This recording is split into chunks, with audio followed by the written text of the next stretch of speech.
परम सत्कार योग गुरु प्यारी सात संगत जी, राधा स्वामी जी। सात संगत जी, आज की ये साखी सुनकर हमें समझ आएगी कि जब हम सेवा करते हैं और अगर हमारी वजह से जानबूझकर किसी का दिल दुखता है तो उसका कितना भारी अंजाम हमें भुगतना पड़ सकता है। अनजाने में हुई भूल तो मालिक माफ़ भी कर देगा, लेकिन अगर हम सत्संगी और सेवादार होकर जानबूझकर अपने अहंकार के चलते किसी का दिल दुखाते हैं तो क्या हो सकता है। आज की इस साखी में आप जानेंगे। आज की ये साखी एक जत्थेदार की आप बीती है। आप सभी से मेरी विनती है जी, साखी अच्छी लगे तो कमेंट में राधा स्वामी ज़रूर लिखिएगा। सात संगत जी, ये बात एक जत्थेदार भाई जी ने एक बार संगत के साथ साझा की थी। एक बार सिकंदरपुर में बाबा जी का भंडारा था, तो जैसा कि होता है उसकी तैयारियां कई दिन पहले से ही शुरू हो जाती हैं। दूर दूर से जत्थे भर भर के सेवा के लिए पहुंचते हैं। तो ऐसे ही ये जो जत्थेदार थे, इनको भी जत्था लेकर जाना था। जब सेवा का हुक्म हुआ तो उन्होंने सेवादारों का एक जत्था तैयार किया और जत्थे को लेकर भंडारे से 3 दिन पहले सिकंदरपुर के लिए निकल पड़े। रास्ते में सारी संगत बस में बाबा जी के शब्द गाती जा रही थी और संगत में से एक भाई जी जो कि बार बार खांस रहे थे और उन्हें देखकर लग रहा था कि उनकी सांस फूल रही है, इसीलिए वो बार बार इनहेलर का इस्तेमाल कर रहे थे। जब ये बात संगत ने महसूस की तो उनको पानी दिया गया और उनसे पूछा गया कि क्या आपके साथ कोई और भी आया है। तो उन्होंने कहा कि नहीं, मैं अकेला ही आया हूँ, लेकिन आप सब भी तो मेरा परिवार ही है। ये सुनकर संगत ने उनका हौसला बढ़ाया और उन्हें कहा, जी बिल्कुल, हम सब एक ही मालिक के तो बच्चे हैं, आप चिंता ना करें, किसी चीज़ की ज़रूरत हो तो हमसे मांग लीजिएगा। लेकिन जब ये सब जत्थेदार ने देखा तो उसके मन ही मन सोचा कि ऐसे सेवादार को सेवा के ऊपर लाने का क्या फ़ायदा। तो ऐसे ही कुछ घंटों के बाद बस सिकंदरपुर पहुंच गई और वहां जाकर पहले सबने चाय नाश्ता किया और उसके बाद सबको अपनी अपनी सेवा की ड्यूटी पर लगा दिया गया।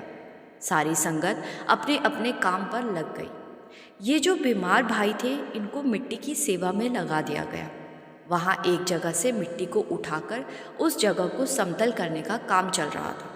तो जब जत्थेदार ने देखा कि बाकी सारी संगत तो टोकरा भर भर के मिट्टी उठा रही है, लेकिन वो बीमार सेवादार टोकरा तो उठा रहा है, लेकिन उसमें मिट्टी सिर्फ 2 या 3 मुट्ठी जितनी है।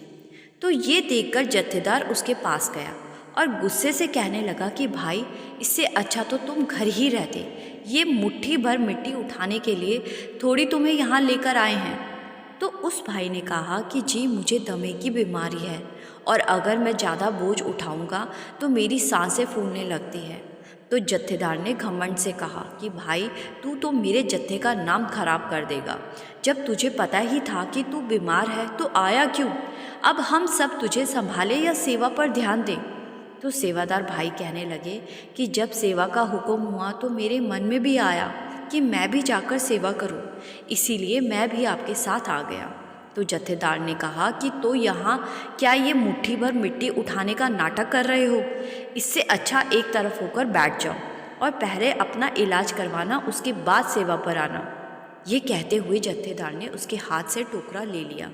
ये देखकर सेवादार भाई की आंखों में आंसू आ गए और इसके बाद उसने टोकरे के बिना ही अपनी मुट्ठी में भरकर मिट्टी को वहाँ से उठाना शुरू कर दिया। और उस सेवादार में सेवा की इतनी लगन थी कि जब बाकी संगत लंगर के लिए बैठी तो उस समय भी वो मुट्ठी भर भर के मिट्टी उठा रहे थे। इस बार फिर जत्थेदार उनके पास गया और कहने लगा कि भाई, तेरी ये मुट्ठी भर कर मिट्टी उठा लेने से तेरी सेवा सफल नहीं हो जाएगी। सेवा तो काम पूरा करने पर ही सफल होती है। थोड़ी सी मिट्टी उठाते हो और इनहेलर लेकर बैठ जाते हो।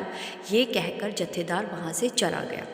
ऐसे ही 3 दिन गुजर गए और जब बाबा जी का भंडारा खत्म हुआ तो सभी जत्थे वापस अपने अपने शहरों में जाने लगे। और जब इनका जत्था भी अपने शहर पहुँच गया तो उसके कुछ ही दिन के बाद उस जत्थेदार की तबीयत बिगड़ने लगी। और जब उसने डॉक्टर को दिखाया तो डॉक्टर को समझ नहीं आया कि इन्हें क्या हुआ है। फिर जब डॉक्टर ने टेस्ट करवाए तो डॉक्टर ने जो बताया वो सुनकर जत्थेदार हैरान रह गया और उसको समझ आ गया कि उसके साथ ऐसा क्यों हुआ है। डॉक्टर ने कहा कि आपको हाई लेवल का दमा हुआ है, अब आप बिल्कुल भी भारी काम नहीं कर सकते और 10-20 कदम से ज़्यादा चलना भी रिस्की है। ना तो आप सीढ़ियाँ चढ़ सकते हो और ना ही किसी ऊंचाई वाली जगह पर चढ़ सकते हो।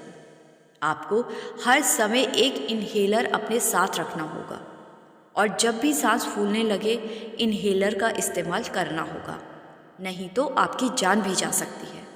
ये सुनकर जत्थेदार फूट फूट कर रोने लगा। उसको समझ में आ गया कि ये मालिक ने उसके साथ इसीलिए किया क्योंकि उसने उस दमे के मरीज सेवादार का वहाँ सेवा पर मजाक उड़ाया था। लेकिन अब जत्थेदार के पास मालिक से माफ़ी मांगने और पछताने के अलावा कुछ नहीं था। साध संगत जी, जब हजूर महाराज जी गद्दी पर थे तो उस समय डेरे में सेवा चल रही थी। वहाँ एक सेवादार ऐसे ही मुट्ठी भरकर मिट्टी उठा रहा था तो किसी ने महाराज जी से पूछा कि महाराज जी, ये तो सिर्फ मुट्ठी भर मिट्टी उठाता है, तो क्या इसकी सेवा सफल होगी? तो महाराज जी ने उस समय जो जवाब दिया था वो सबको ज़रूर सुनना चाहिए। महाराज जी ने कहा कि ये मैटर नहीं करता कि सेवा करते समय एक सेवादार ने कितना भारी या हल्का काम किया है। मैटर ये करता है कि उस सेवा को करने के लिए सेवादार के अंदर सेवा का भाव है या नहीं। मालिक भाव देखता है। अब ये जो मुट्ठी भर मिट्टी उठा पा रहा है, इसका शरीर इसको इससे ज़्यादा मिट्टी उठाने को अलाउ नहीं कर रहा, लेकिन फिर भी इसका अपने सद्गुरु के प्रति भाव और प्रेम देखो कि ये यहाँ आकर मिट्टी उठा रहा है। प्यारी साध संगत जी, सेवा के लिए ना तो कभी कोई हमसे ज़बरदस्ती करता है और ना कभी ऐसा होगा। आपके अंदर सेवा करने की तड़प ही आपको सेवा पर लेकर जाती है। हमें कभी भी अपने साथी सेवादारों के साथ अपनी तुलना नहीं करनी चाहिए कि उसने सेवा पर मुझसे कम काम किया, मुझसे ज़्यादा काम किया। हमें तो बस निष्काम और निस्वार्थ भाव से सेवा करनी है। मुट्ठी भर मिट्टी उठाने की भी सेवा सफल होती है और टोकरा भर उठाने वाले की भी, क्योंकि दोनों के अंदर सेवा और अपने सद्गुरु के साथ प्रेम का भाव है। बाबा जी कहते हैं, सेवा पर ही नहीं बल्कि हमें कभी भी किसी का भी मजाक नहीं बनाना चाहिए। वो मालिक कब उलट फेर कर दे किसी को नहीं पता, कब किसको राजा से रंग बना दे कोई नहीं जानता। इसीलिए मालिक की रज़ा में रहना है और सबकी कद्र करनी है। किसी को बुरा बोलकर हम अपने ऊपर कर्मों का बोझ लादने से ज़्यादा और कुछ नहीं कर रहे। इसीलिए मालिक के भाने में रहें और सबके साथ प्रेम से रहें। साध संगत जी, एक बार फिर से आपसे विनती है जी, आज की साखी आपको अच्छी लगी तो कमेंट में राधा स्वामी ज़रूर लिखिएगा। फिर मिलेंगे एक नए दिन में एक नई साखी के साथ। गुरु प्यारी साध संगत जी, राधा स्वामी जी।